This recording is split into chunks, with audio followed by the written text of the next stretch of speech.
اعوذ باللہ من الشیطان الرجیم بسم اللہ الرحمن الرحیم۔ پہلا کلمہ طیب معنی پاک، لا الہ الا اللہ محمد رسول اللہ۔ دوسرا کلمہ شہادت معنی گواہی، اشہد ان لا الہ الا اللہ وحدہ لا شریک لہ واشہد ان محمدا عبدہ ورسولہ۔ تیسرا کلمہ تمجید معنی بزرگی، سبحان اللہ والحمد للہ ولا الہ الا اللہ واللہ اکبر ولا حول ولا قوة الا باللہ العلی العظیم۔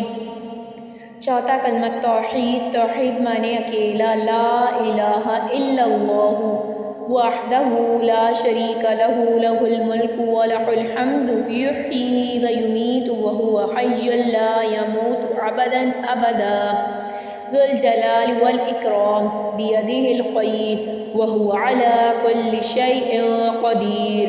پانچواں کلمہ استغفار معنی توبہ کرنا، استغفر اللہ ربی من کل ذنب اذنبتہ عمدا او خطاء سرا او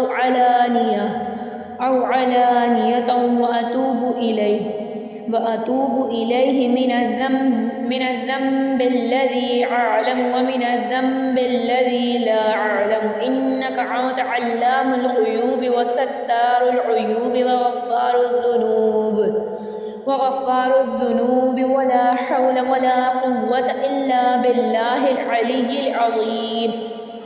چھٹا کلمہ رد کفر معنی کفر سے انکار کرنا، اللہم انی اعوذ بک من ان اشرک بک شیئا وانا اعلم بہ واستغفرک لما لا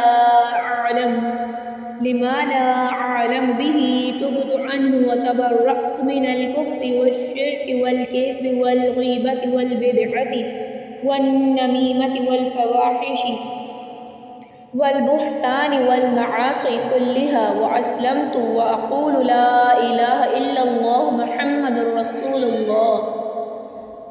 صلو علی الحبیب صلی اللہ تعالی علی محمد صلی اللہ علیہ وسلم۔